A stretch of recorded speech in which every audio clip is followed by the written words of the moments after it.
Meeting is being recorded. All right. Welcome, everybody. My name is Professor Adonay,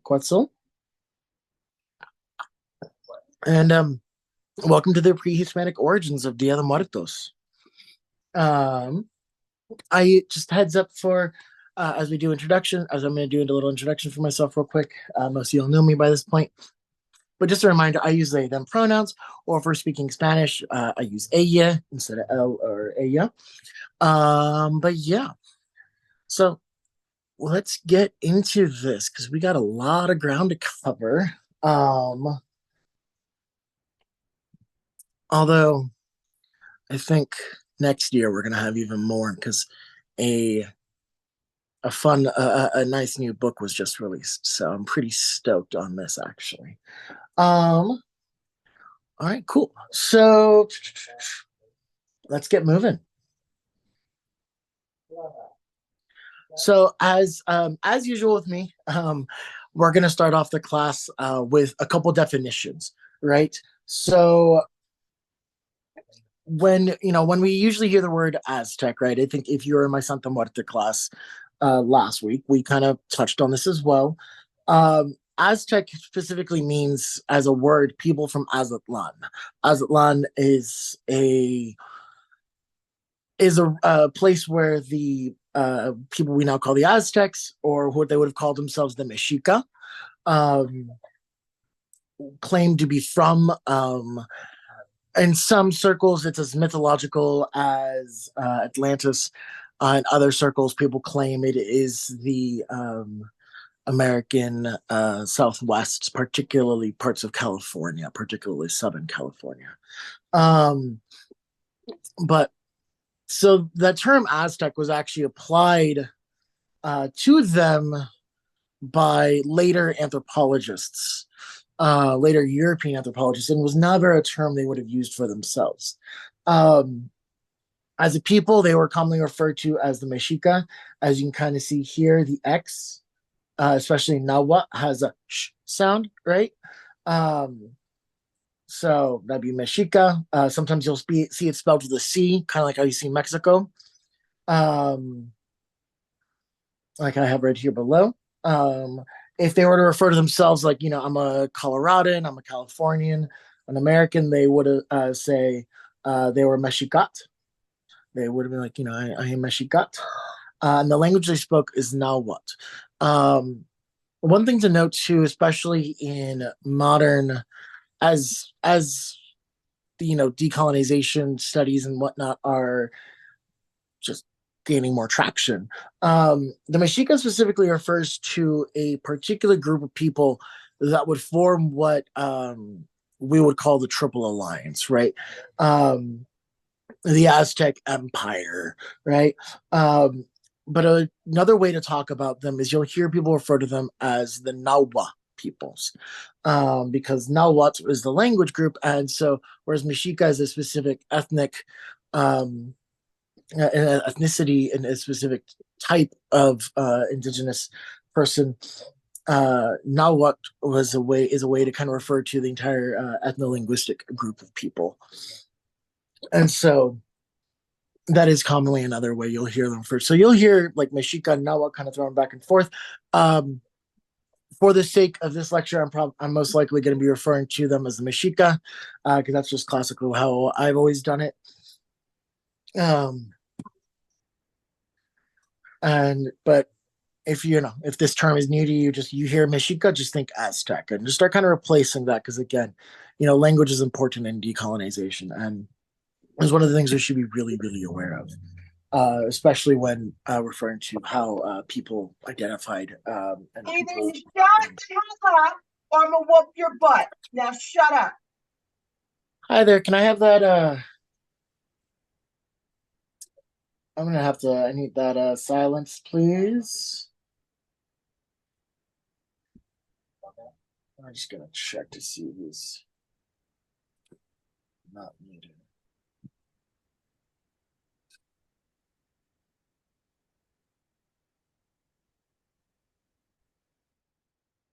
All right. Cool, cool, cool. And just double checking. All right, sweet. We are good. Oh man, that little emoji. It's so good. Um, but yeah, so getting back to things. So yeah, so the way we call, Mexico, right? Or in Spanish, say Mexico. Really should pronounce Mexico. It's actually where the country gets its name from. The emblem in the center of the flag is based upon Nahuatl legend, um, where the gods said that the Mexica people would find where they were going to settle when they saw an eagle perched on a cactus with a snake in its mouth. And so that's some pagan iconography right on the world stage right there on a flag flown internationally. Um, oops. So Mictlan is known as the Mexica underworld. Um, there are multiple levels to the um, Mexica pantheon.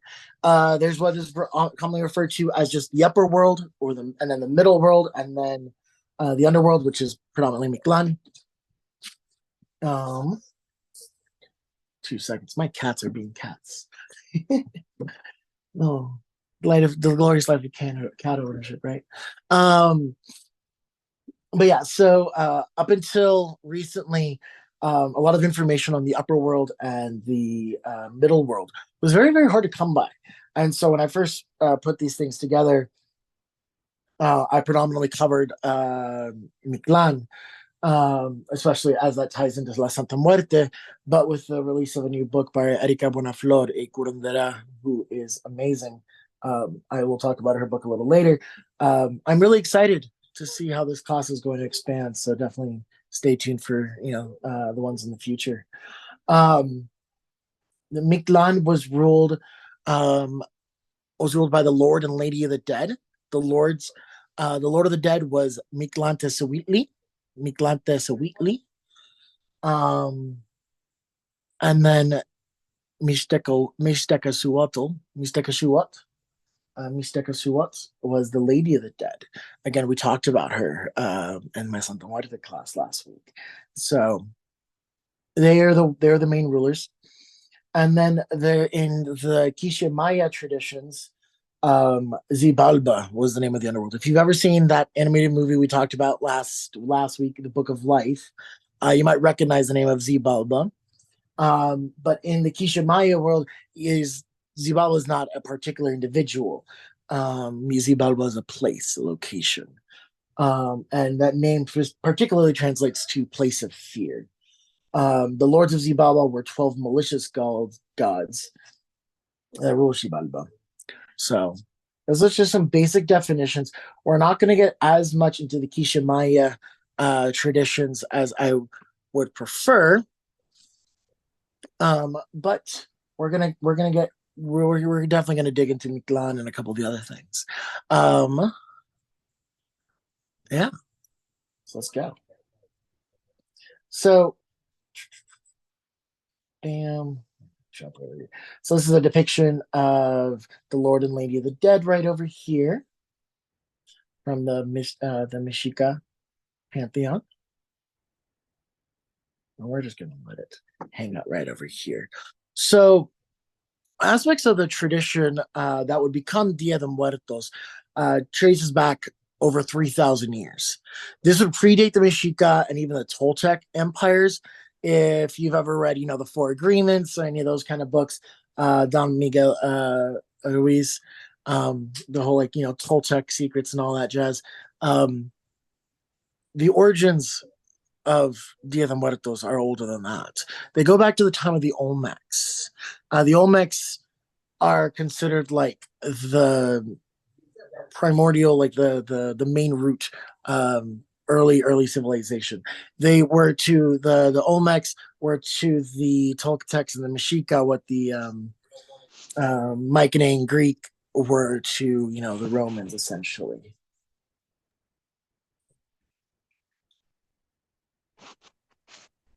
I hear more sounds.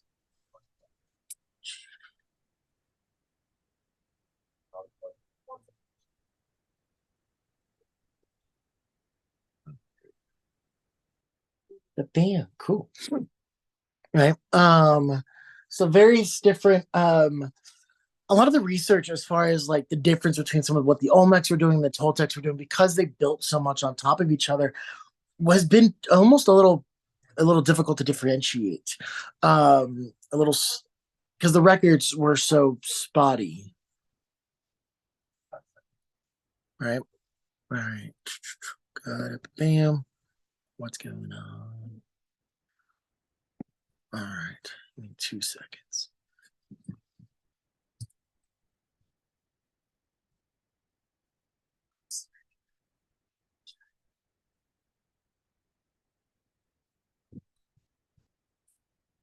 All right. Sorry about that. Oh man, damn. So yeah, so because the historical records have been so tampered with and so altered in some cases, even trying to differentiate between the two is a little difficult, especially because the peoples did build on top of what the others were doing, like literally actively at times, like old Olmec or Toltec um, construct, places of worship or artwork would literally be reworked and repurposed for by the Mexica, right? Um, just double checking the chat. Audio is good on everybody. Cool. Um, one thing we do know is, as a greater Mesoamerican people, um, as the Nahuatl people themselves, um, our traditions were varied, but still had similar lines.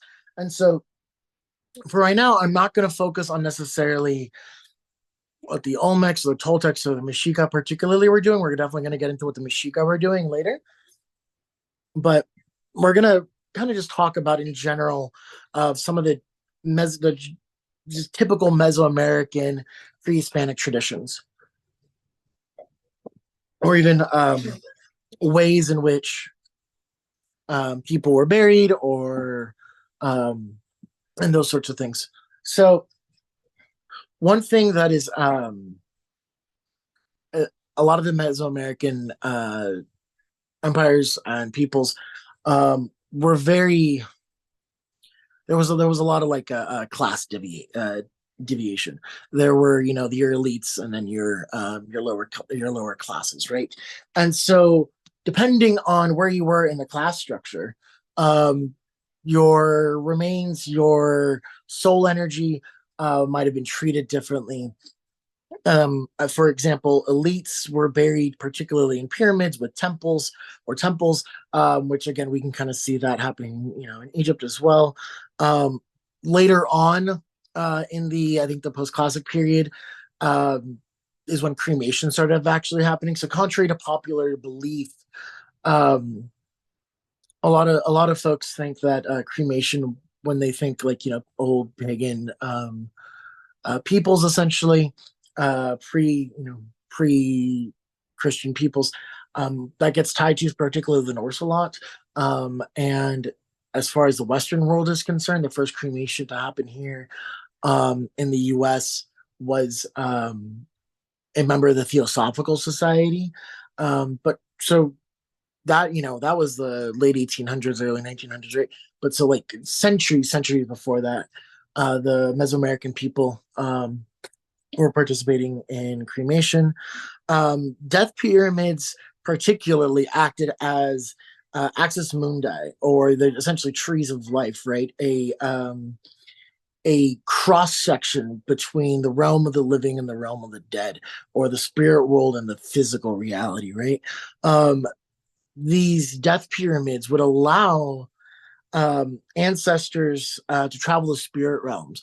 And so, again, through the layers of the upper world and the middle world and then the underworld as well. Um, Souls of royal ancestors, gods, and warriors, particularly, came from the east. And so, a lot of these death pyramids were situated in that type of to align with some of these kernel direction style things. Just see real quick. We got another cool. Bam.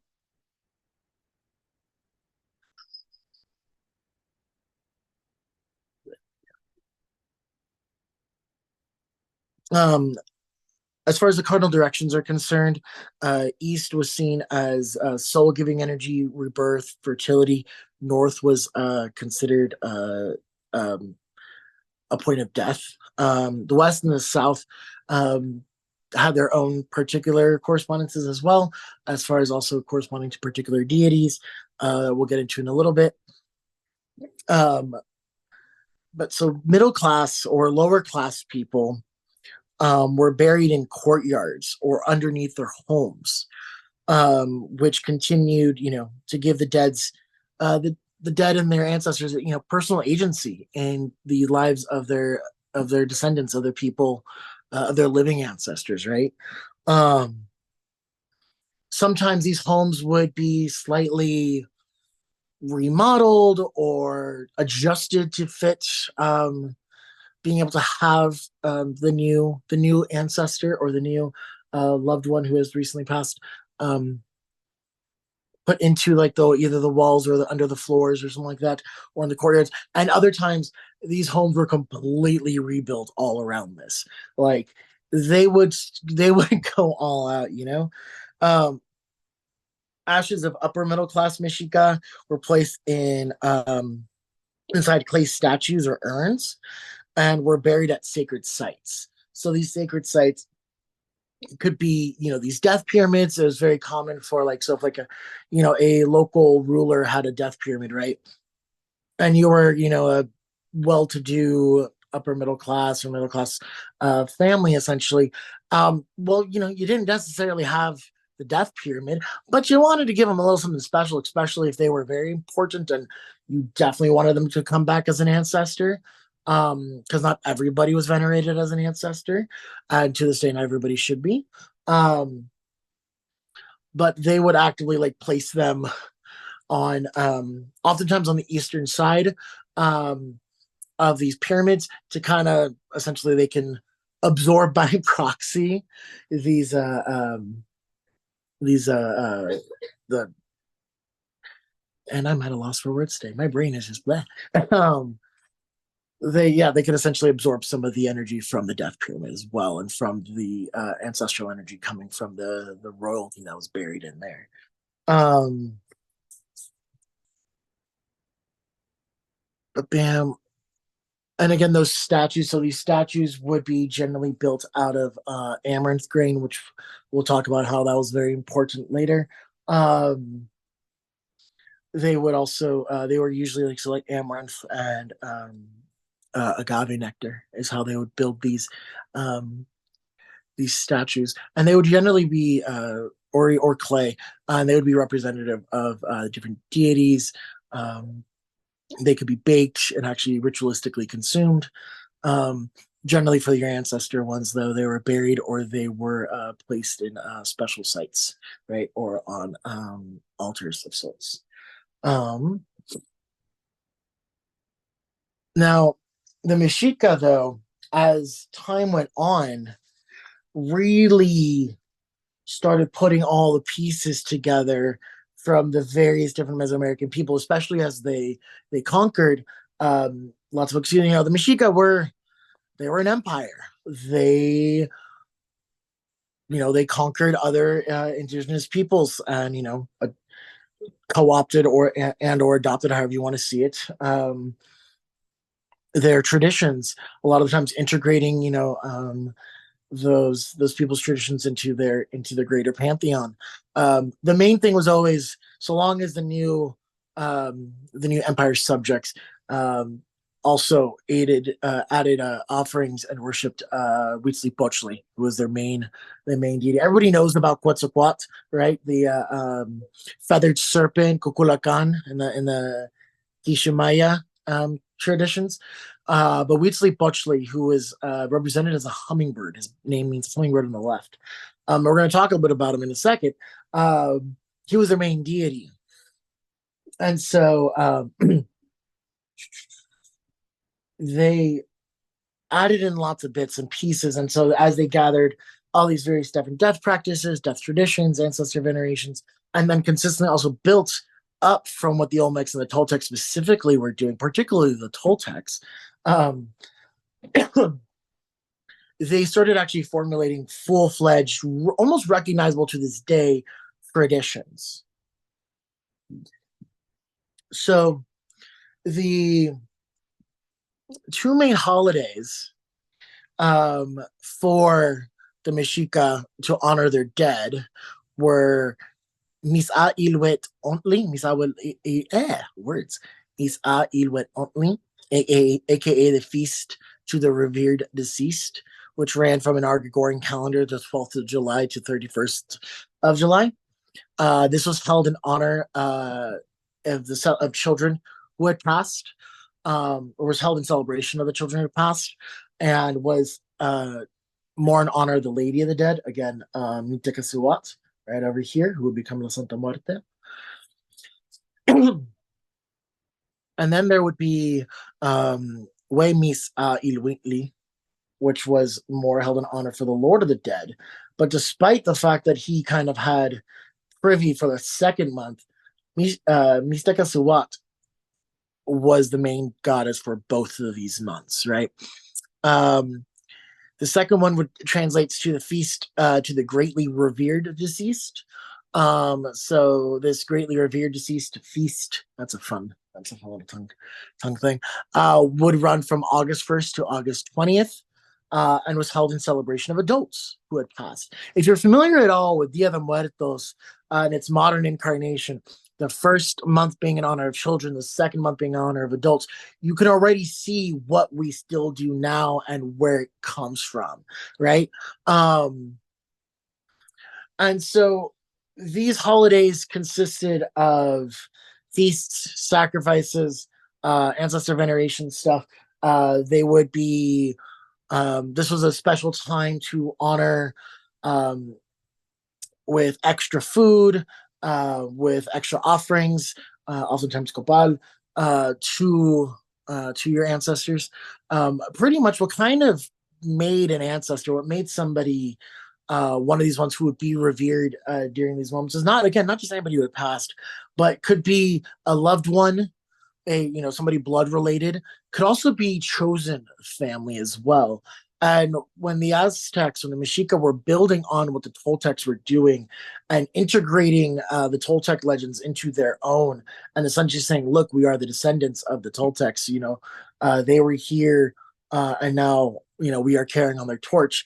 It was a big deal, especially because, again, that, like I mentioned, that Mexica legend of wandering through from Azatlan, again, possibly the American Southwest or Southern California, to what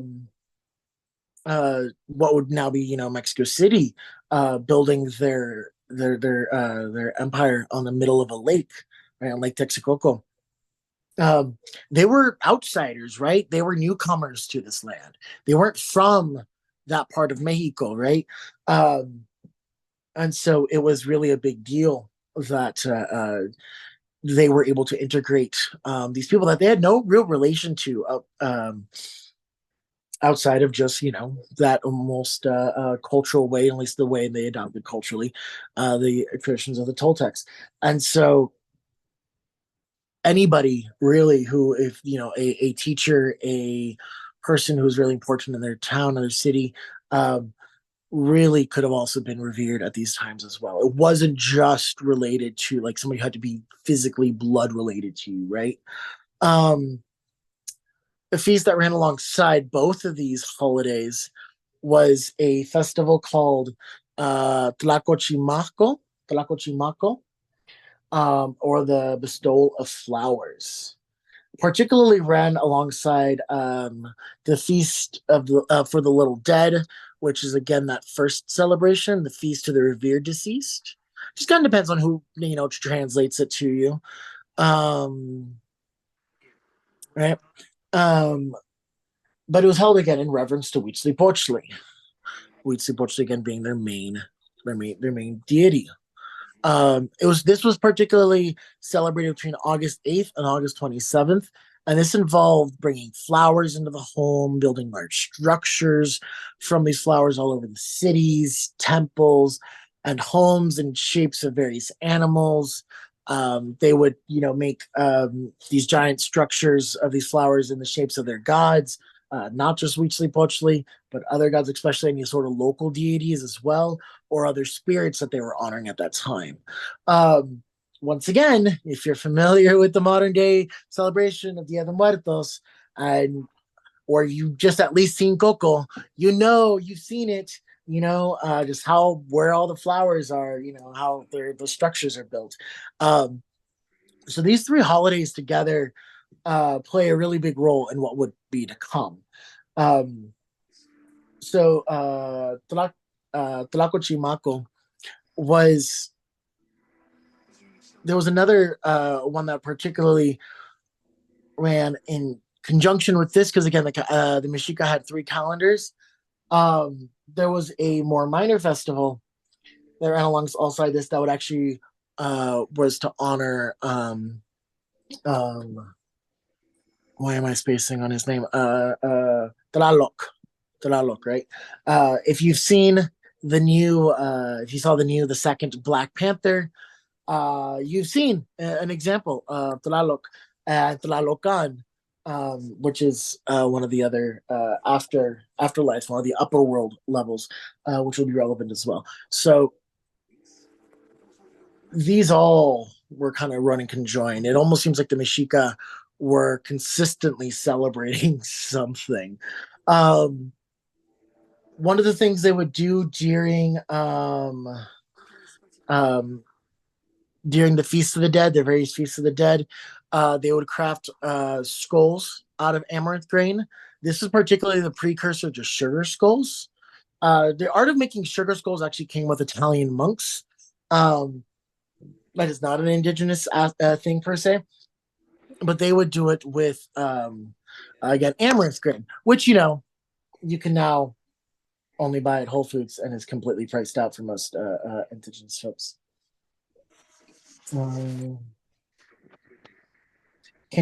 Let's see the chat. Can you detail what would be a traditional offering for ancestor veneration of that period?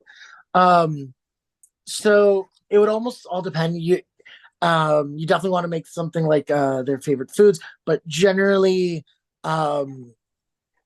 you would want to offer stuff like money, cacao, wax. So like certain candles can be made from certain waxes. This is a very common thing.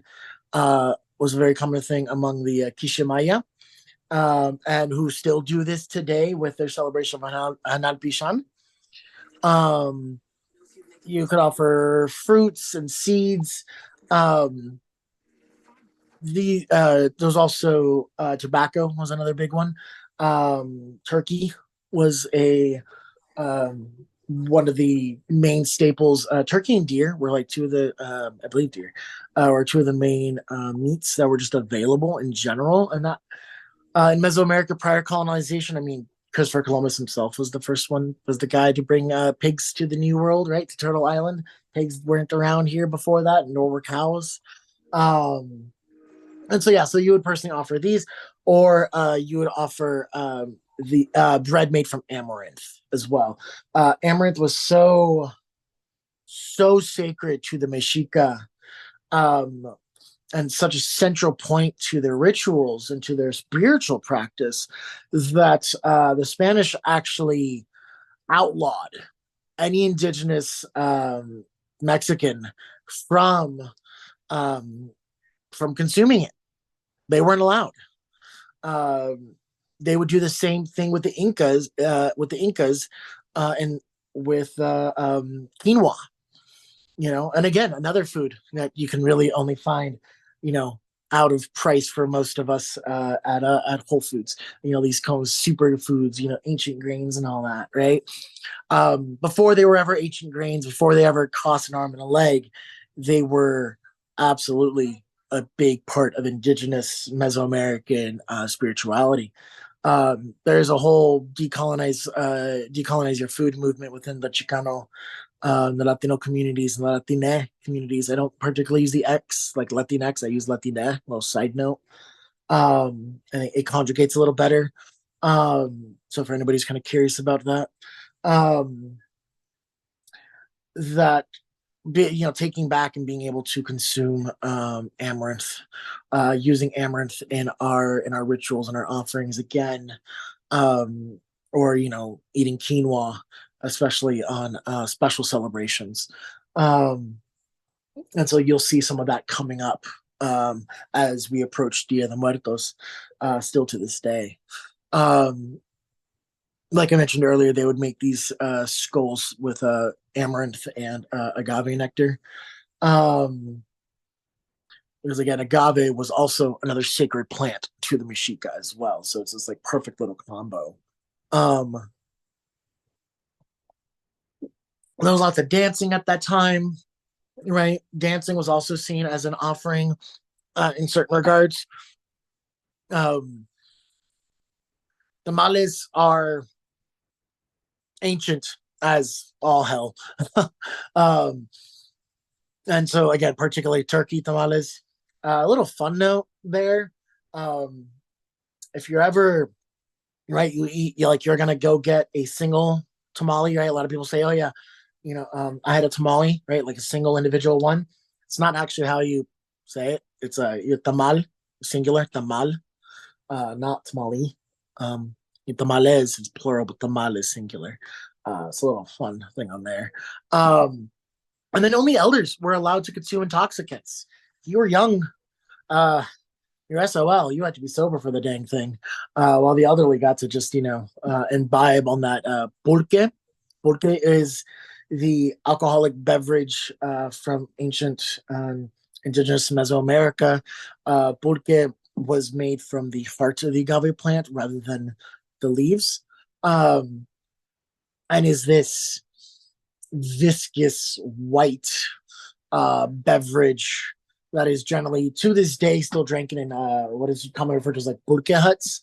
Um, and pulque, it was said that when you drank it, that your mind would stay crystal clear, but your body you would lose, um, your motor skills would go, and so you would lose control of your limbs and your feet and your arms. Um, so yeah, so pulque was a big intoxicant. Um, it's the precursor to tequila and mezcal. But yeah, those were some of the ways and type of offerings that were done during these various feasts of the dead. Um,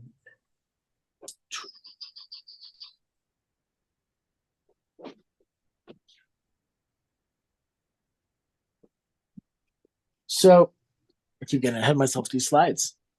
Um, I want to spend some time now talking about the various afterlife possibilities. Like I mentioned earlier, there was the upper world, the middle world, and then the underworld, right? The underworld, we actually have the name, which would be Miklan. Um,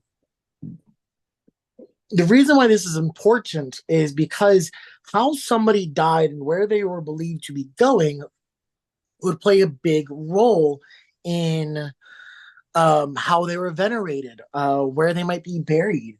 Um, I mean, like I mentioned earlier about the pyramids being built in particular fashions. Trying to see where is it that at. Um,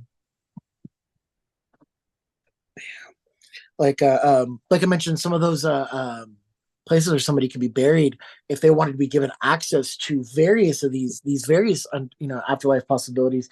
They could be buried or have their ashes buried, or one of those statues with their ashes buried at crossroads, which that's almost throughout the world, a liminal space, but particularly also anthills, which I found fascinating when I read that. Edges of volcanoes, and then intersections of two natural elements, and that's what gave access to all these various afterworlds that afterlives that we're coming to. Um, Bam. Mhm. So The upper world and the middle world we don't know as much about, and so I'm going to go into detail about what we do know, and then but what we mostly do know more about is the underworld, and I think that is mostly because the codices that have those that mention the underworld, it served the colonizers a bit more, and we'll get into that. um so warriors who died in battle, or people who were sacrifices, became Cuatecato. Um, Now, a common misconception, and this is no thanks to the Mexica themselves, who were ego boosters of ego boosters. Um, um, the concept of the Mexica being just utter savages who were sacrificing a bajillion people every single day. Um, some of that is based in racism. A good chunk of it's based in racism and colonialism. But there's also part of that that was the Mexica themselves were also stating that they pulled some pretty big numbers, and that was because again they are an empire. I have some indigenous friends from Mexico who still kind of who consider the Mexica almost on par with the Spaniards as far as like colonizers, because they were outsiders who came in and took over a piece of land and then peoples, right? And so the people who so there's a little bit of that, because again the Mexica were trying to keep those peoples scared and under their thumb, but and then again a lot of it has to do with Spanish justifying slavery and the caste system they would put into place. But most people who were sacrifices, most people who the Mexica sacrificed were actually, it was an honor. So when you were chosen, you'd be selected, right? Um, a year before the sacrifice was to take place. Okay. They would, for that year, um, the person who was going to be the sacrifice was treated like royalty. We're talking that anything they wanted, anybody they wanted, any food, like it was all at their disposal and freely and happily given to them. They would then be they were then sacrificed again, which was an honor. The reason why this is so is because if you know anything about Mexica lore, as far as like the creation stories, um, they all the gods, a lot of the various different gods sacrificed themselves, killed themselves, shed their blood for the creation of our world. And so it was seen as they died, essentially they killed themselves for us, so thus it is an honor for us to die for them, right? um and so the sacrifice took place again, great honor.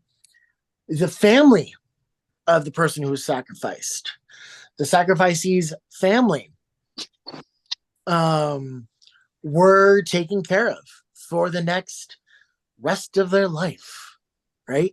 Like if you're chosen for a sacrifice and your mom and dad were still kicking and you had sisters and brothers and or you had a wife or a husband or whatever, like, and they were still around, they were set for life. Again, anything they wanted, anything they needed, they were, doesn't matter what strata of society they were selected, they were from, they were taken care of. The other end of who was chosen to be a sacrifice was absolutely the people they conquered, essentially their POWs. Um, um, and then yeah, those were. But again, it was still in the Mexica's eyes. They were still seen as like it was an honor for that person to die. Like they were in their eyes. they were bestowing upon this person one of the greatest honors that they could. And so whether that person was from a ethnically Mexica peoples or not, they would also still have the same afterlife possibility of becoming Cuatecatl. Cuatecat. There's variations. Sometimes people say you should pronounce the L or not. Um, on some of these now what words. What that essentially translates to is companions of the eagle, or sometimes translated as companions of the sun, right? These men, particularly, especially the warriors, their souls would join the rising sun in the east. Um, again, a place where they believed the ancestors came from, where not necessarily, again, like I mentioned earlier, not death per se, but soul giving energy, fertility, rebirth. It would help the sun rise every morning from the east until it reached its center point at noon. Afterwards is when the next batch of folks would come and take their shift, who we're going to talk about in a minute. They would do this for 4 years. For 4 years.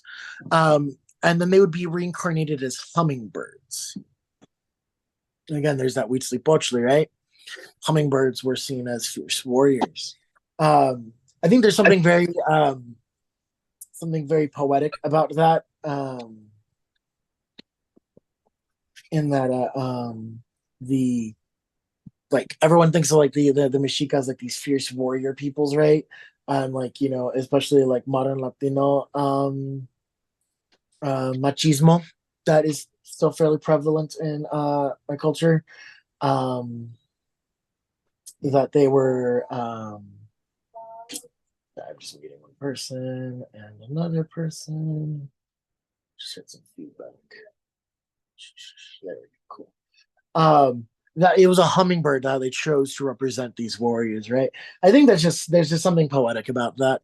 Um, Another thing that is also kind of another thing about these warriors um, is they would often don themselves with emblems and symbols representative of butterflies, and we'll see why in a second, right? So women who died in childbirth um, were joined the Chihuateto, or the divine women, who were essentially mother goddesses in their own right. Because Mexica very much saw childbirth, the act of giving birth, was the same as a warrior going into war.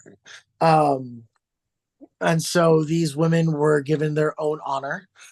They would help the sun set every evening. So the Chihuateto would take over from the companions of the eagle at the noon zenith, the noon point, right?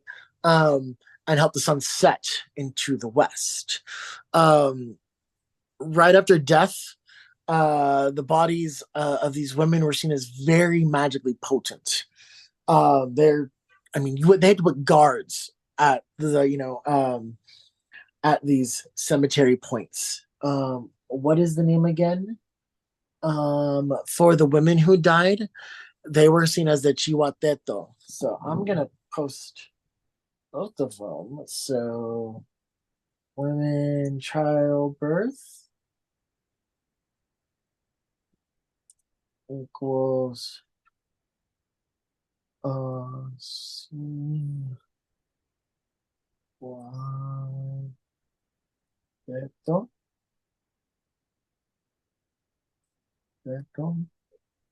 I got that spelled right for y'all. See what they.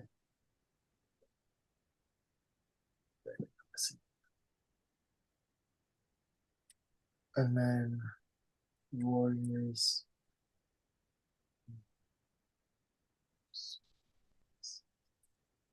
equal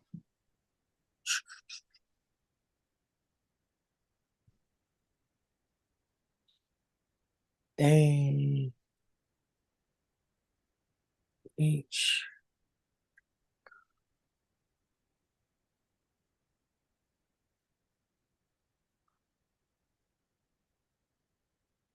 All right, there you go.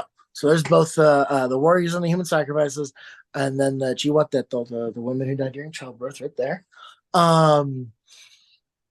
Yeah, their bodies were very magically potent.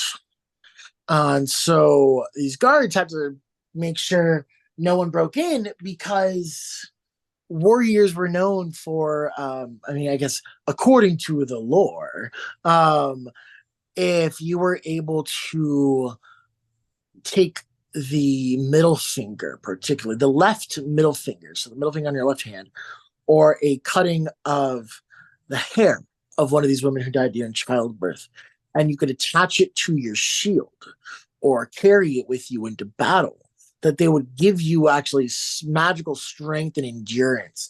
That it would, in some cases, according to some legends, almost essentially treated as like invisible, as you were not there.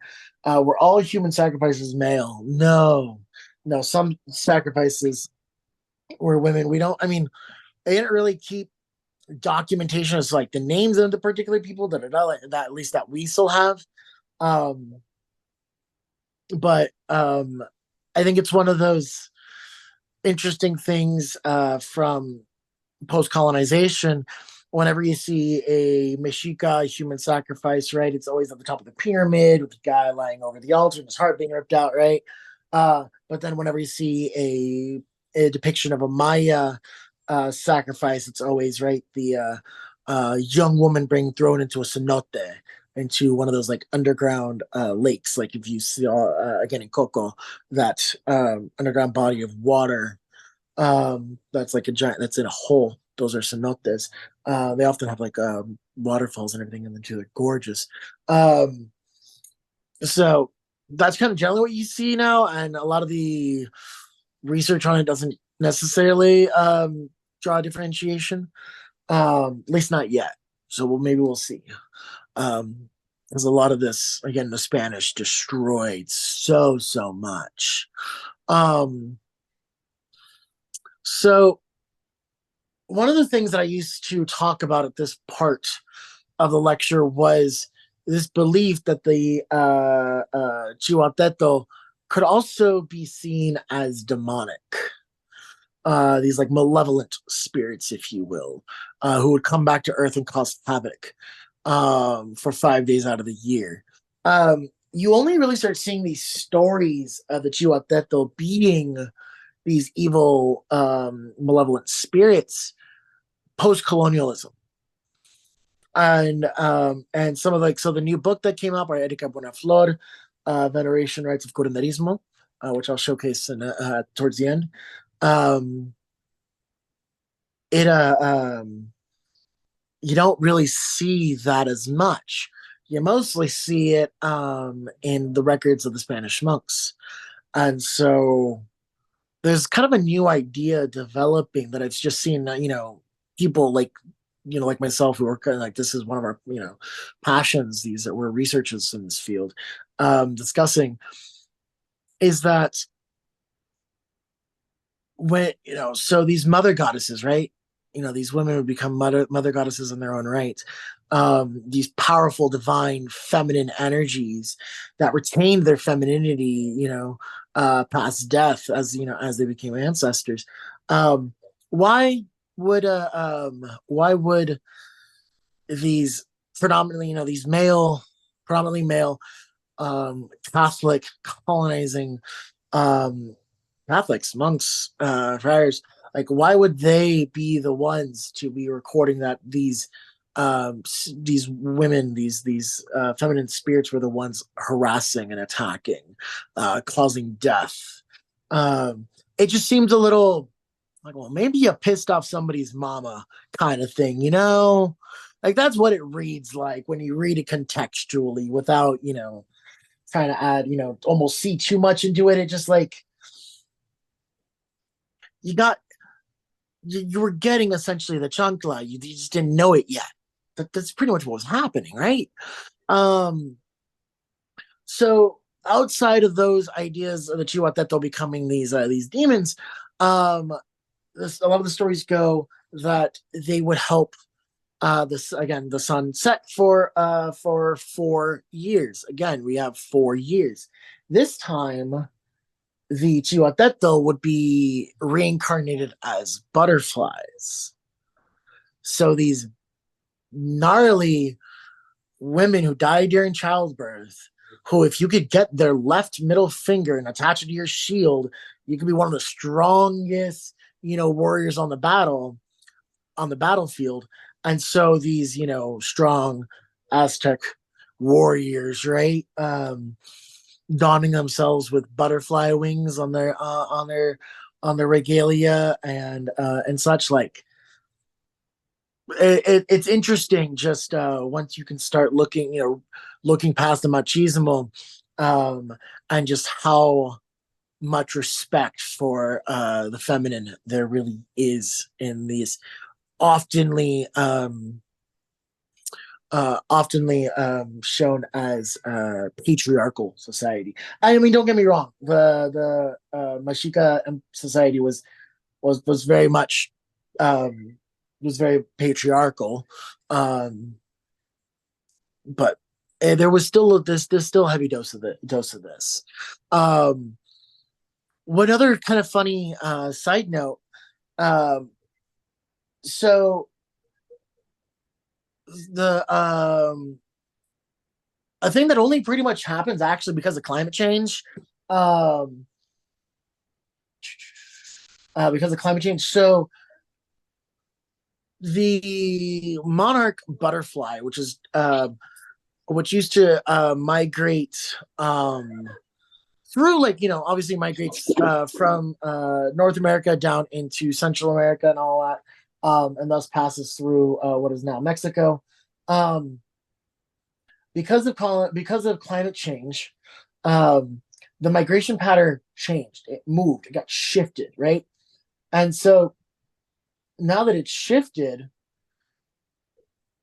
on or around Dia de Muertos itself, um, it is believed what or not is believed. What happens is these monarch butterflies from Canada fly right through Mexico City, right around Dia de Muertos, usually on like one of the 2 days. Um, Again, Dia de Muertos being November 1st and November 2nd.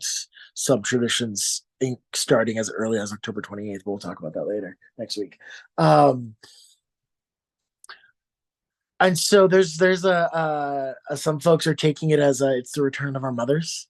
It's our moms who gave their all for us, have returned for Dia de Muertos. So just a little funny side fact, even though it's technically more of a modern day thing, it ties in here, and it's one of the things of finding something beautiful in the climate change disrupting migrational patterns. Oh. Um, on the topic of motherhood, um, again, again in the context of the Mashika Empire, um, babies, children who died, were said to go to uh,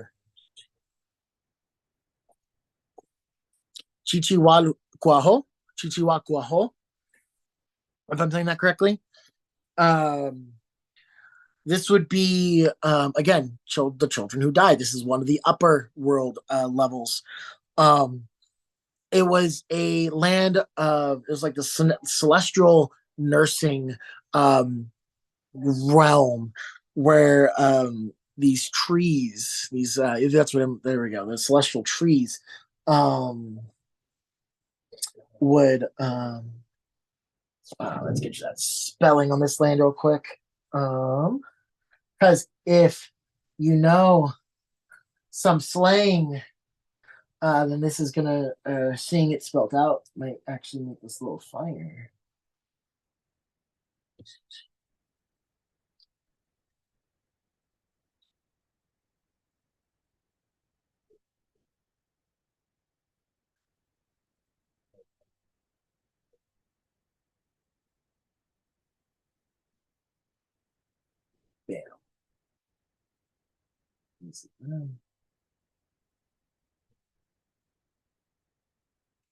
Give me 1 second, y'all.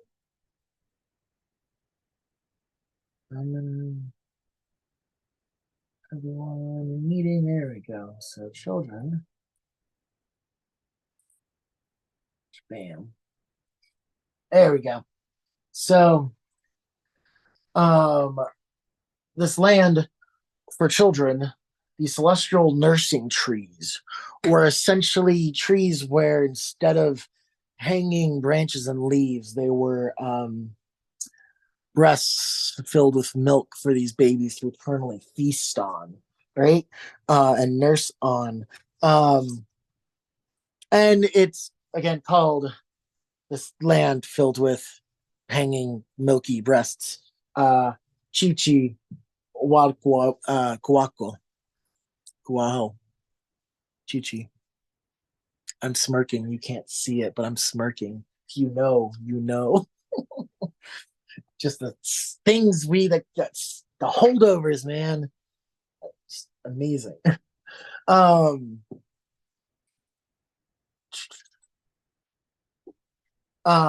trying to get back to where I was. Yeah, so bam. So a lot of these lands that I've been talking about so far have been in what is referred to as the upper world, right? The land for the children is in the upper world.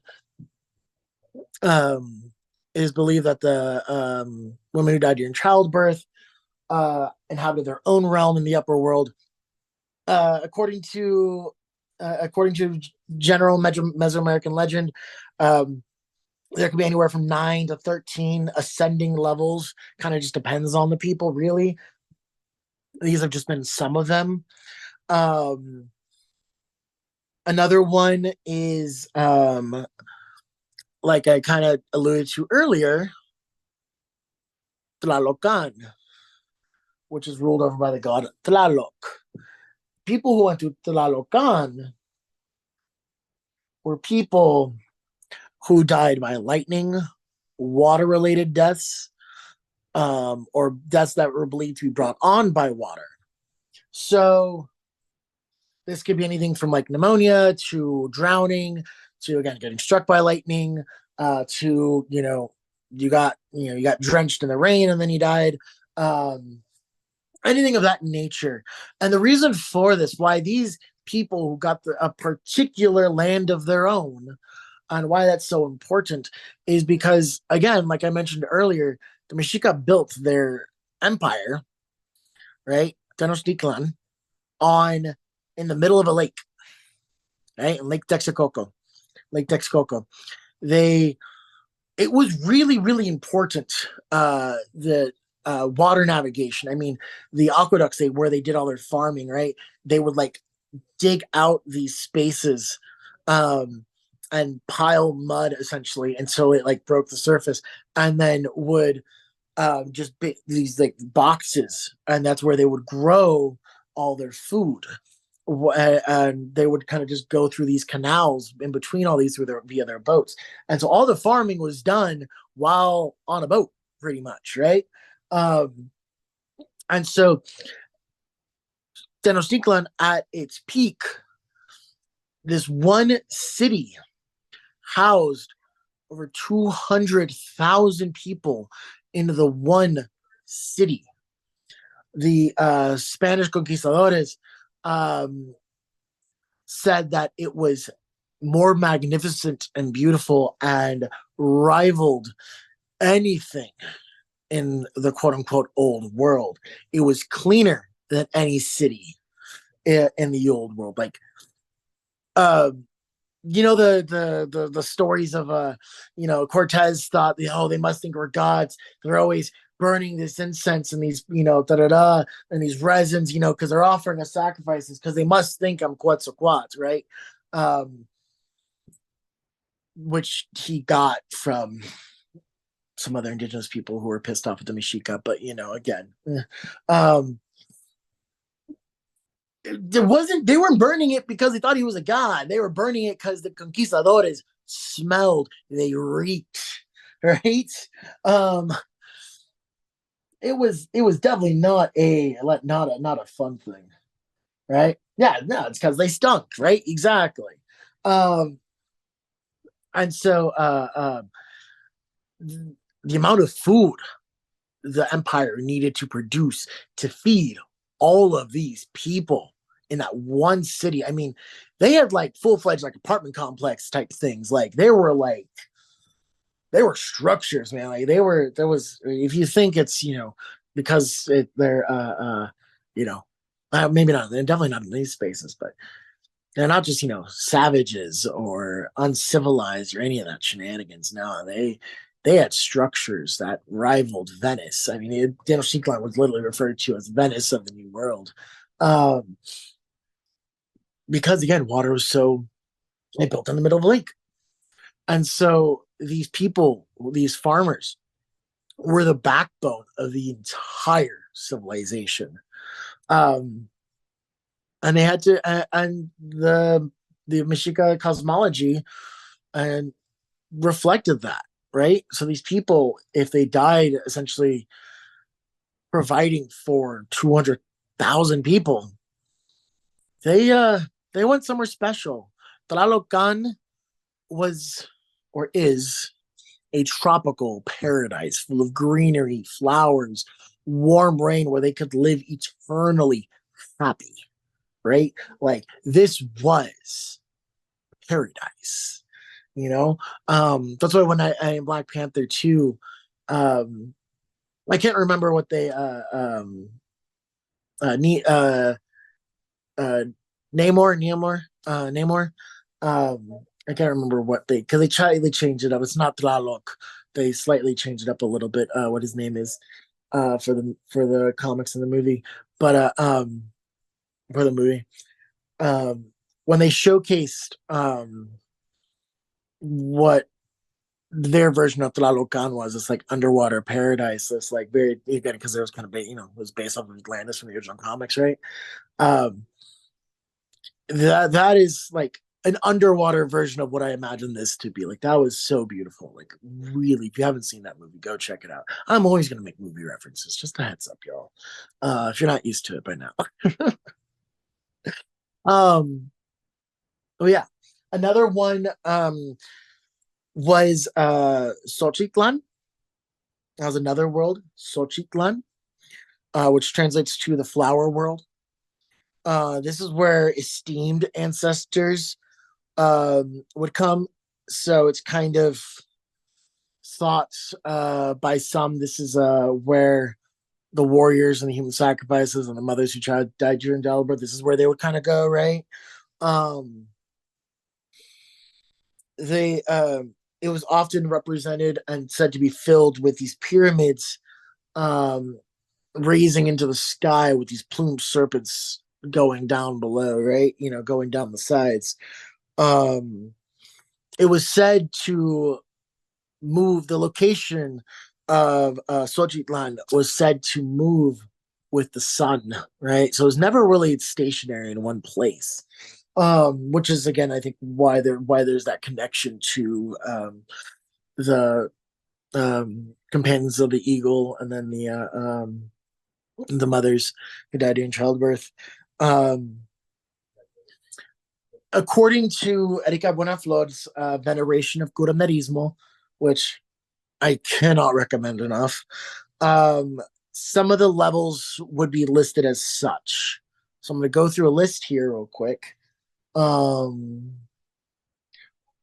like Chichen Itza and Templo Mayor, where supports coming down the stairs. Yep, exactly right. Um, um, so I'm going to go through some of these levels, particularly um, that she lists in her book.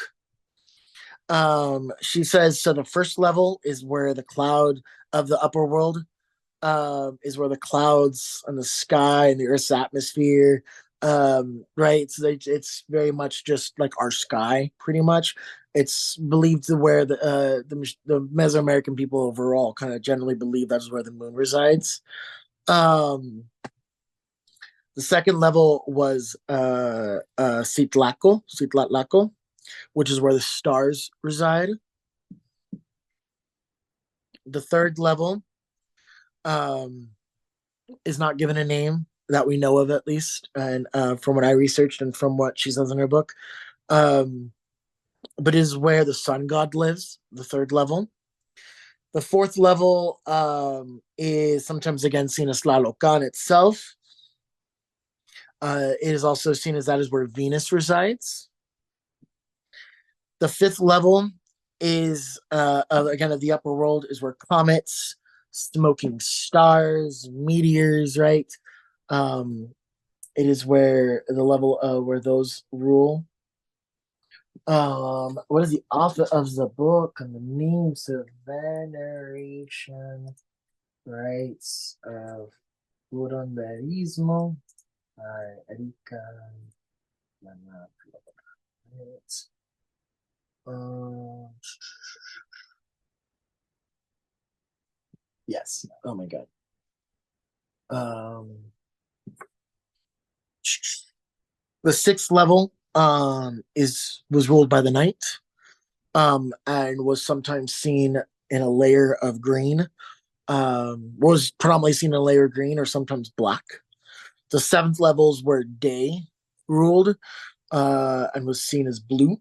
So blue represented day, green or black represented night. The eighth level was the level of storms, is where storms took place. And then the ninth and the 11th level is where through the 11th levels where the gods lived. And then the 12th to the 13th level was called uh, Omeyokan, Omeyokan, which is where the Ometeotl lived. So the Ometeotl, we're starting to get like with these, is kind of why I'm like, we're just going to list these because we can really dig into some of this. The Ometeotl is considered the main principal spirit energy, right? Ometeotl was seen as a dual god with a masculine and a feminine face, masculine face and a feminine face, and it is from their union where you get Quetzalcoatl and Xipitote and a couple of the gods who make up the four cardinal directions and such. But we're probably gonna we're gonna have another class later on that's gonna cover some of just the general Mesoamerican and Mexica cosmology. But Omayocan, particularly, that is like um, for any of our folks who know Kabbalah in here, any of our ceremonial folks, that is pretty much think of it as Kether, or even or I would might even go to the one of the veils of negative existence, perhaps even, um, but probably just simpler to call it Kether. It is um yeah, it's just that divine total source point, right? um so right, we spent some time talking about the upper world. That is kind of in this here, represented here as the warrior. um in in Maya cosmology, predominantly we get this from what is called the books of Chilam Balam. There's 13 levels, which are not fully understood at all. Um, but it does follow a similar pattern, except some of these levels are more actively ruled by the planets. It's a lot more planetary, which makes sense for the Maya with how mathematical they were, particularly, right? Um, like, I mean, they're the ones who invented the concept of zero, so and their astronomy and astrology was like on point. Um, so they had 13 levels, predominantly aligned to planetary magic, for lack of a better term. The middle world here, the middle world is not necessarily the uh the material world, our world, right? It's similar, but not. Um, the middle world was represented by four cardinal spaces with portals coming from natural or man-made spaces. Again, these are like what I was talking about last time, or earlier, the crossroads, ant hills, edges of volcanoes, right? Um, they were seen these four cardinal spaces were held up by four axis mundis that would come from these type of portals holding up the sky. This reminds me from Enochian magic, or if you're, or even like Wiccan traditions of calling of the watchtowers, right? The watchtowers that hold up the sky, or in Enochian and Wiccan stuff, or in Enochian magic, the watchtowers are the four legs that hold up the great table, which is heaven, right? So similar concepts here.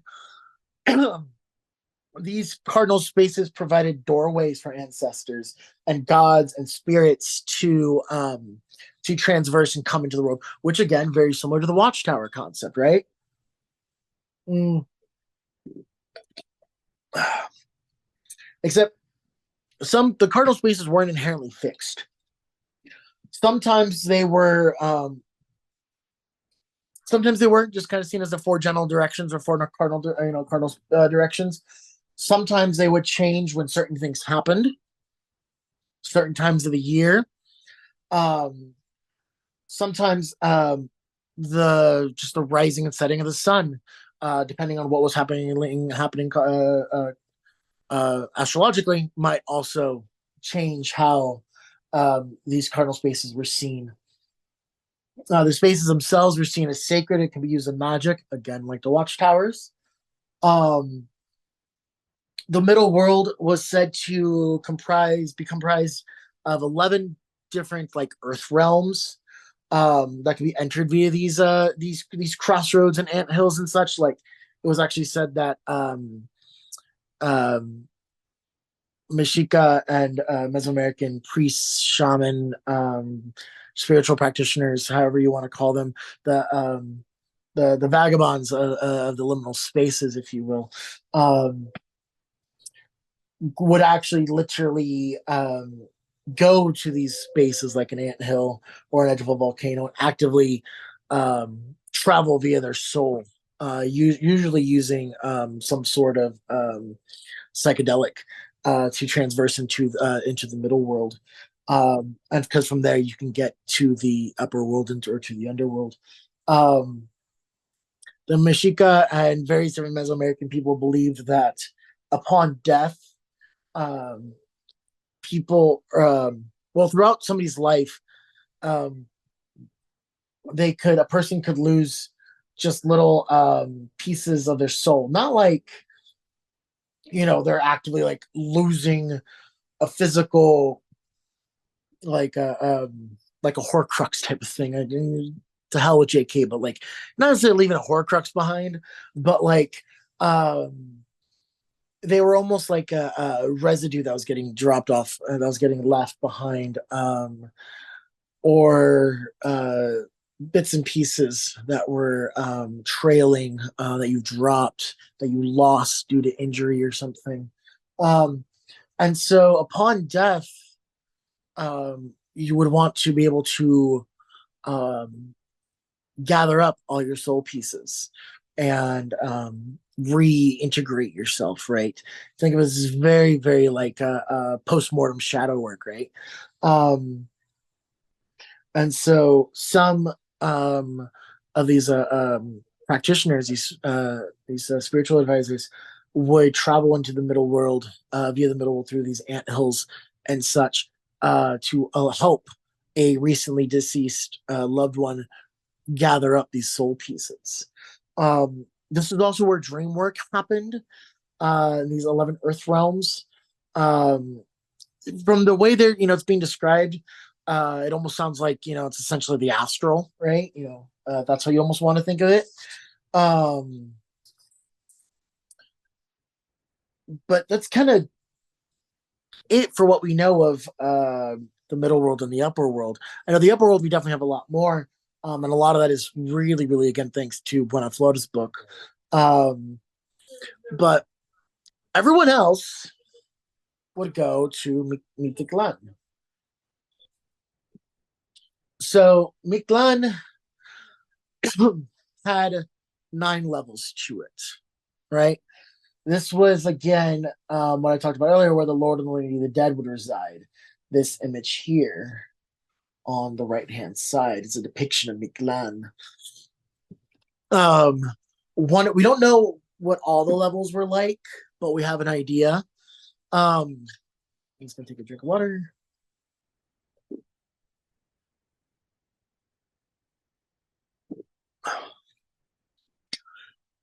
So one level was said to be a you'd have to traverse a path full of snakes.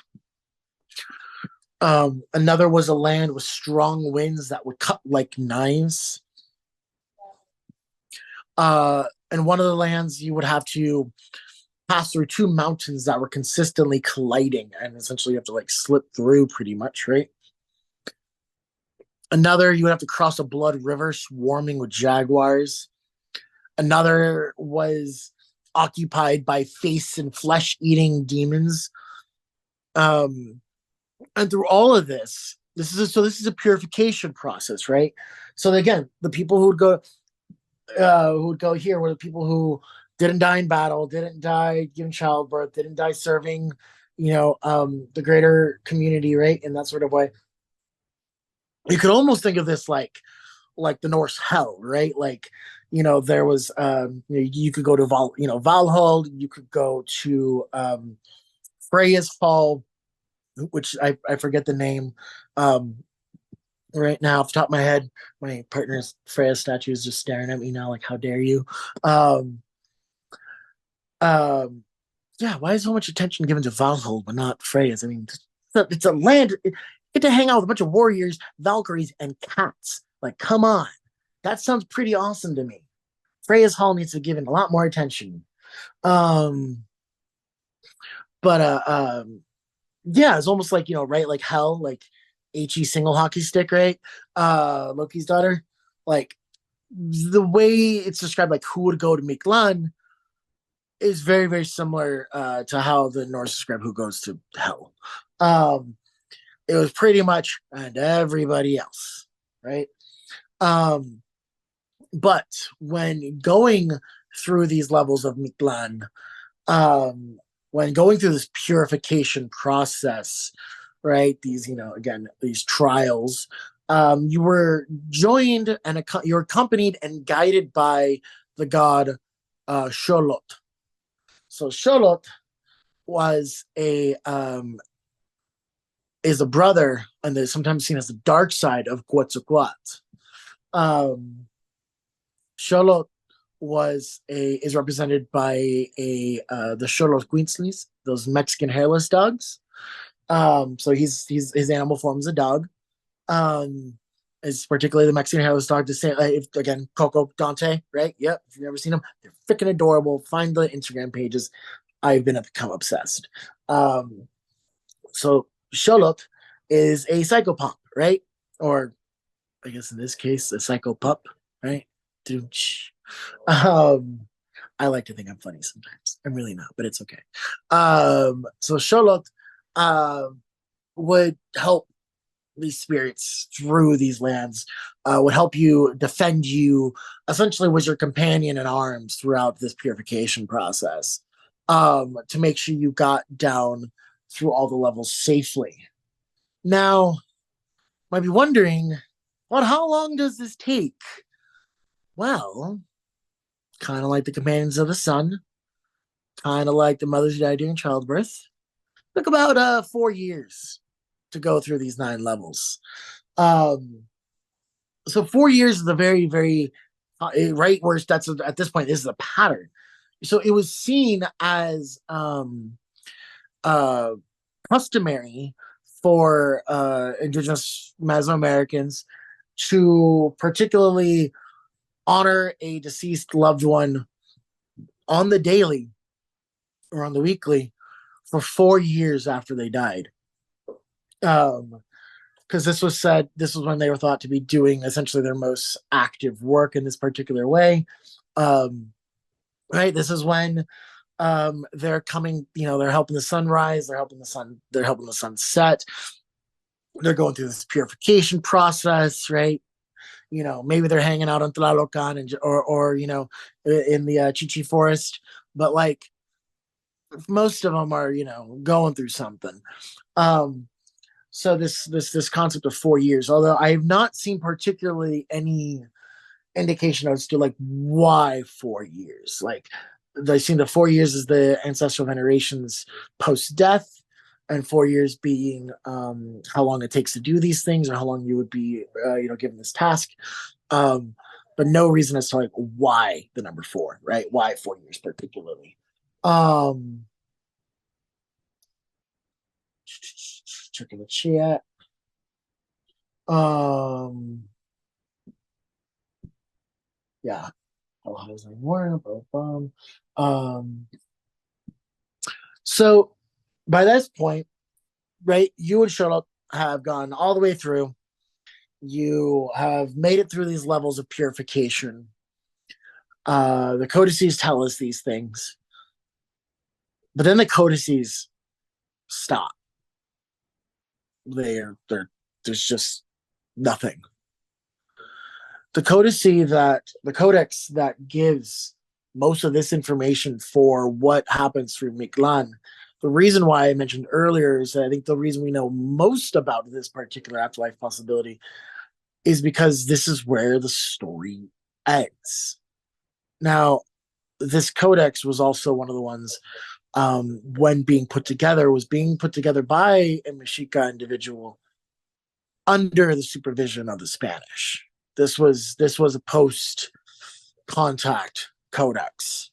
I don't remember which one. I honestly think it's the Codex Borgia, if I recall correctly. Um, but nothing. So you go through all this. You go through the entire purification process. You literally wade through a blood river swarming with jaguars trying to eat you after you've already just dealt with or about to deal with, demons who want to eat your literal face. And you meet the Lord and Lady of the Dead, and they deem you worthy. When you approach them, they're seated on their thrones, right? They're grand, they're huge, they are, right, like they're big. You then pass between them, you pass between like by their feet, and then nothing. Darkness. No Tlalocan, no Chichi Forest, no honor of being able to be a hummingbird or a butterfly to come back. Just nothing.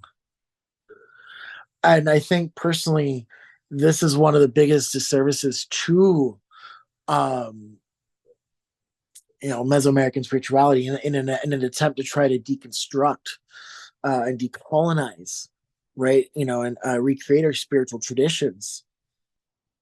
What happened? Like, where it just, I mean, think of it like, right? Like, if you, colonization, right? Conversion, attempting to convert to Christianity. If somebody's like, hey, you die, all you got to do is ask for forgiveness. Then you got eternal paradise, man. You ain't got nothing to worry about. It's going to just be nothing but naked babies playing trumpets all day. Like, right? Like, totally chill. Or you can go through flesh-eating demons and try to run between a mountain that's, two mountains that are colliding to just get nothing, darkness.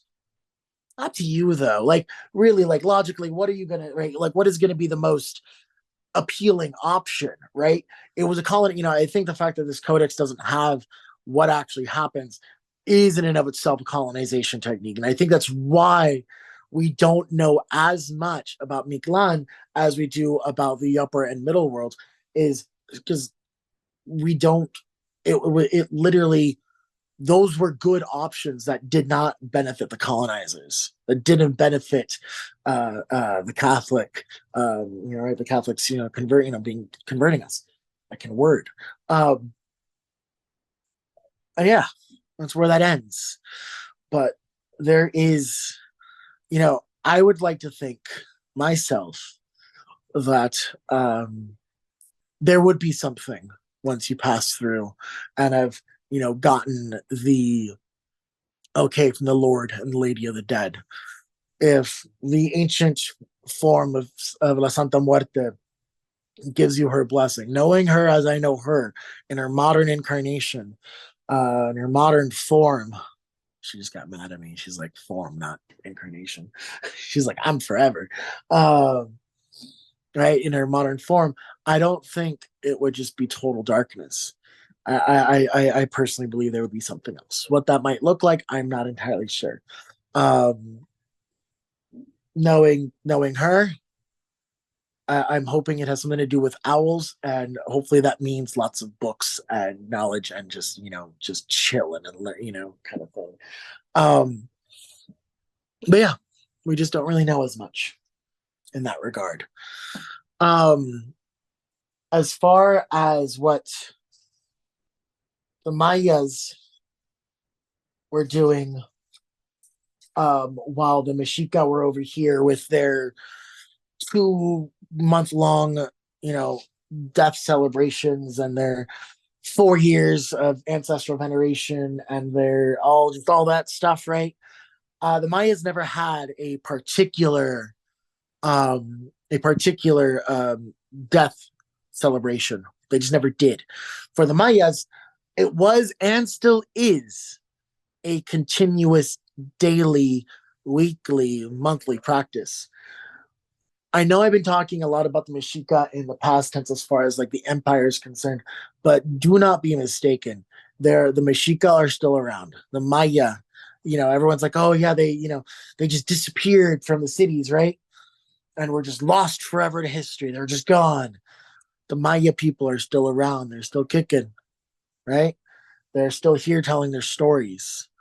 And the modern, during colonialism, um, the Mayas would start having, as the Spanish were trying to, get the Mexica and other Mesoamerican people of Mexico to the other indigenous people of Mexico to adopt All Saints Day and All Souls Day, which is where Dia de Muertos would come from. The Mayas would develop what is called Hanal Pishan, which translates to food of souls. But we're going to talk about more about Hanal Pishan next week. Because again, there was no specific holiday. Rather, things were done more on the daily basis. Again, the Mayas buried their dead in their homes, in their courtyards. The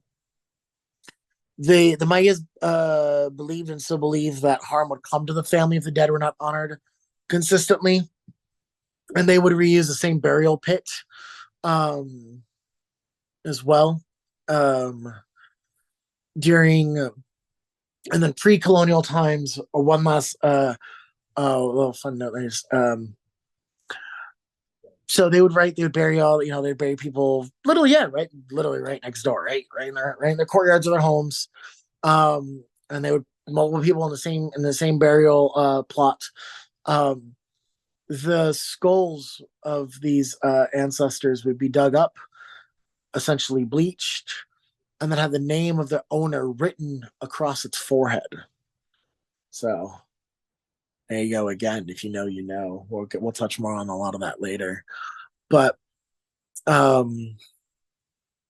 during colonial times is when Hanal Bishan came in, and that's where things really got going. As far as the Maya having a particular death holiday. Again, there's the lords of Xibalba and the various levels, which we can get through there. Here's a depiction of Mictlan. This is the god Xolo here.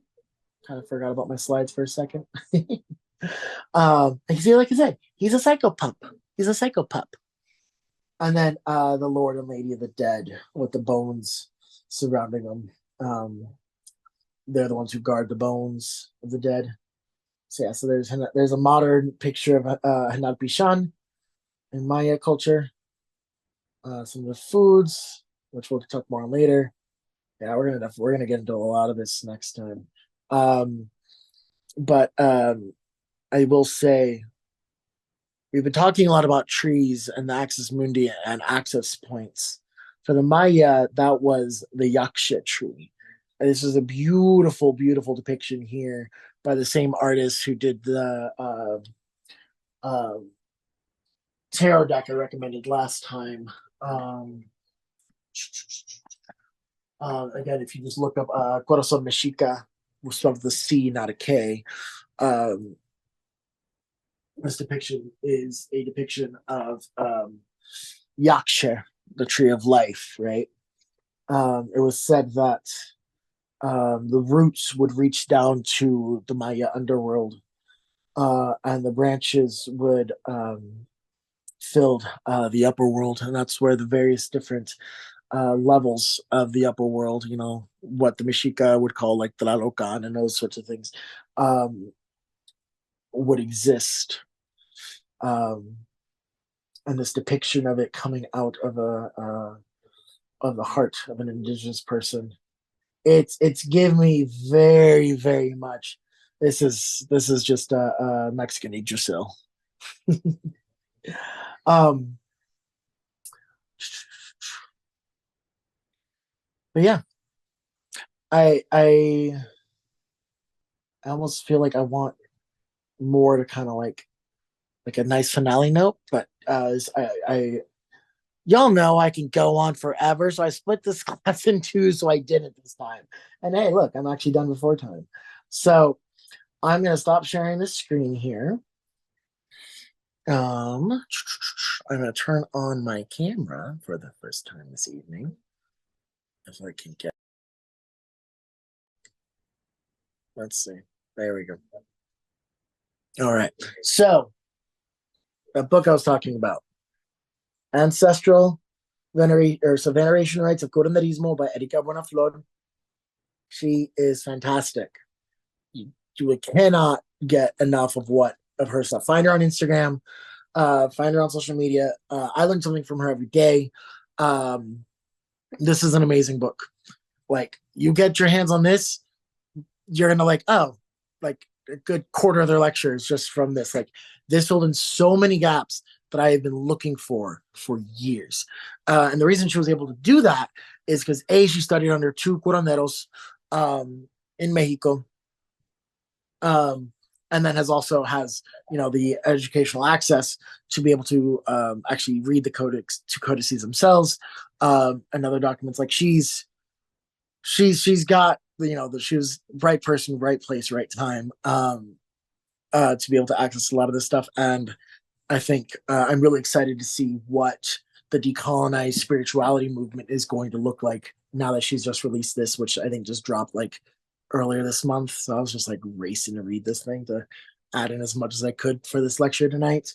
And some of what I mean, next week I'm going to be pulling from this too. I don't have a resources list for this class particularly, like I did the last one, because it's pretty much that. I would also recommend finding the codices themselves. The Codex Borgia is probably the easiest to really find. I think it's got like a mainstream publication. And then like nothing else really touches on these sort of like pre-Hispanic aspects. Like, a lot of this took a lot of different compiling. So I wish I could give you just one source, but aside from that book, that's pretty much all there is. So I'm gonna say thank you, letting me just ramble, especially in the beginning. I feel like I was rambling. Yeah. So that was part one. Next week we are going to get into. So now that you have all this, right, and I'll do like a little pre-skim just in case anybody next week was not able to be here tonight. So just a heads up. You can count me on being on the Limic Standard Time again. I'm gonna try to get better about it, but we're gonna get into what all of this gave birth to and how the modern day celebration looks like now, and what do you do, how to build an altar, how to, what does each thing mean, symbolize, like all that jazz. It's going to be a lot of fun.